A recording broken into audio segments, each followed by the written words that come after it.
So day 2 of working on the Miata, hopefully. So, okay, what's going on with the Miata right now? Essentially, the power steering leaks something fierce. I go through a quart of it in about a week now. It's really increased in the rate at which it drops on the ground. I'm tired of buying fluid for it, and I'm not going to fix it. So, funny thing about it is the AC also doesn't work. We talked about this in previous episodes, so nothing new there. What I think happens with the Miatas, and we'll find out in a couple seconds, is that the serpentine belts, or the accessory belts that run everything,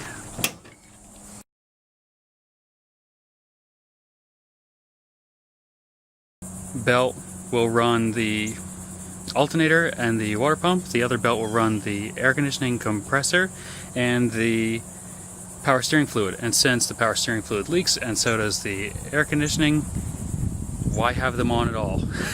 So it's not the right thing to do, but it's probably what we're going to end up doing. Also, maybe it'll free up an extra 1 horsepower. We'll find out.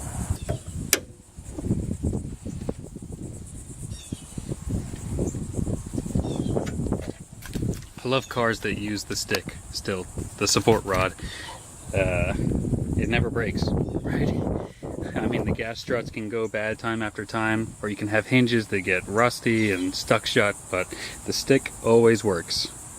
Love the stick. This is the 1.6 liter Miata. It's a 1993 model. It has the power steering and the AC. It's actually fairly loaded. It's got electric windows, things like that, all them doodads. So, if we take a look, we can see that there are 2 separate belts that drive everything. So, like I assumed, one for the alternator and the water pump, and then one for the power steering pump and the AC compressor. So, all we have to be able to do is loosen a few things, possibly tighten them. We'll see which direction makes it happen. We might need to get some other pieces out of the way for this to happen. Oh look, tape.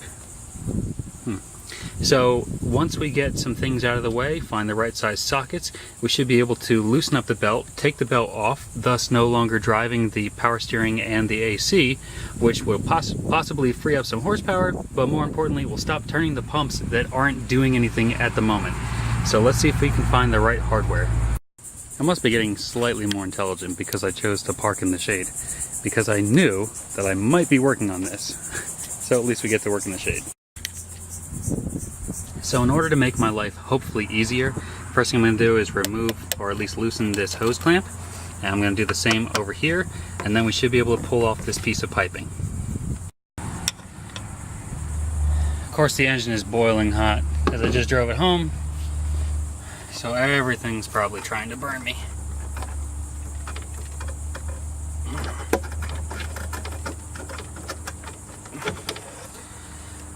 Okay, successfully removed. So now we can get a much better look at what's going on. You can see the crank pulley down there. That's the air conditioning, and that's the power steering. So we just need to make the belt loose enough, which it's very tight right now. We just need to make the belt loose enough so that it slips off. So the tensioner looks to be a number 12 millimeter. So now that's nice and loose. It looks like we can loosen up this block.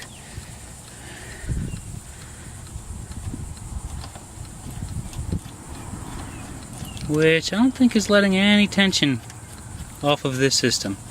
So that's not doing us any good. Huh, okay. You ever just like space out for a minute and not realize what's really going on?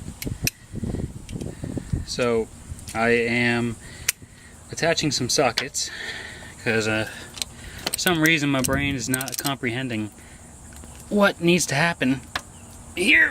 Oh, that was a very painful crack. Okay, well, at least we got it loose. Trying to see what takes the tension off of this belt here. I thought it would be like an alternator, but it doesn't seem to be working that way. I don't know if this is a nut at the bottom or what. I'm afraid it'll fall off into the abyss. Okay, seems to be a nut, so that's good. Alright, so that folds out of the way. What'd that get us? Nothing. Okay, so we will switch to a 14 millimeter to take off that lower bolt, but I see that there are others behind the pump wheel. So let's see what happens after we take off that first 14 millimeter bolt. You ever get the feeling something really bad's about to happen? Oh. Okay, came loose. It's a good sign. What did it get us? Nothing? Oh, okay. Yeah, there we go. Okay. It didn't get us nothing, it got us everything. That's perfect. So, let's have a look-see. With that bolt out of the way, I'm assuming some of the others, I was able to push down on this, which pushed the whole pump down, and we simply slide off the belt. Now, I'm not going to be getting rid of any of these parts. I'm going to be storing them in a place where I will easily lose them. Hopefully not. But with that out of the way, I should be able to put everything back up that needs to be up, because I probably don't want this stuff just loose. So I am going to retighten that bolt and that should keep everything from falling into anything else. And I'll probably take it for a test drive and see if there's any difference. I rehooked up the intake piping, tightened all the bolts down again, so everything's back to where it was. I don't think we have any other hardware, pretty sure. So legit, this is going to be the first start after doing this removal. And just in case you're curious, or you need to know the belt number, and I'll link this in the comment. This is a CarQuest Micro V-AT K040378, in case you needed that. So okay, we're gonna do this together. It should start. Well, okay, so before we start it, this car has a problem starting after it's been run hot. So let's see what happens, I suppose.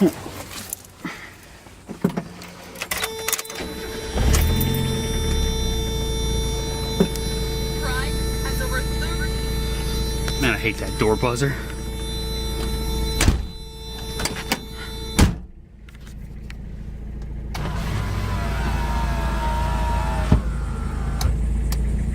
So it seems to be idling pretty normal. Let's rev it up a bit. Because if we want something to go wrong, we want it to go wrong in the driveway. If you're gonna break something, you might as well break it at home. At least you can walk home then. Okay, let's remove the stick and take it for a drive, see if there's any change. We will only be taking this around the block for a short test.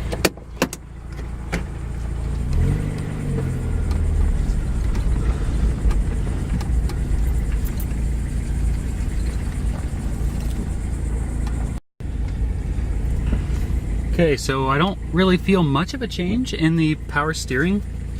It's still pretty firm, obviously, since we have none. No power steering assist right now.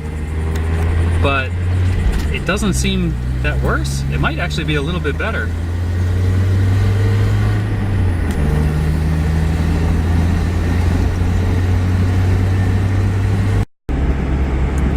So something else I wanted to test, the fans. Okay, they're still blowing like they used to, so that's good. But if I hit the AC button,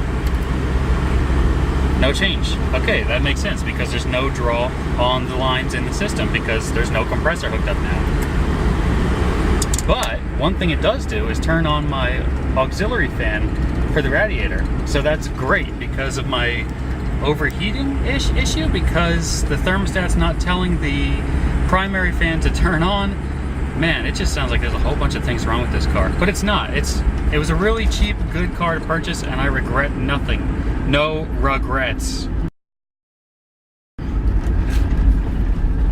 So, I don't know, I consider it a big success currently, because now I can have the fans, turn the extra fan on, so that cools the radiator when I'm sitting in traffic, until we can fix that issue.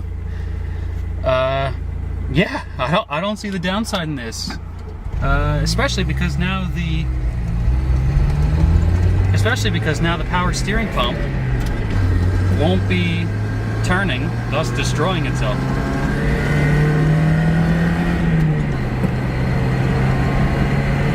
Still slow, but we didn't really expect much of a change there. So let's get this bad boy home. So we just got back. Everything seems to be working just like it did before. Maybe a little less restrictive on the throttle. Maybe. It's really early to tell. I'll be sure to update you guys after another couple days of driving, see if there's any real change. I'll also let you know if anything blows up. I'm sure you'll see it here first. Sweating again, but you know, that's what doing something every day is all about. So why would you do this mod? If your stuff's already broken like mine, it's a good reason, and less drivetrain lag. Otherwise, if you want to know what it feels like to drive race car, yeah, not really. If you're preparing to get rid of these things anyway, and you know that it's going to be something you're going to do, then you might want to consider trying this, because all in all, it takes 2 minutes if you know what you're doing, and now, because of the video, you do. Oh, sweat bead. Okay, I think that's enough for today. Let me know if you want to see more Miata stuff. I have a couple things planned for this car, but been very lazy to do them. Maybe if I get some encouragement, we'll do more with the car. Be sure to like and subscribe, and we will see you on the next episode. Thanks for watching. See you on the next one.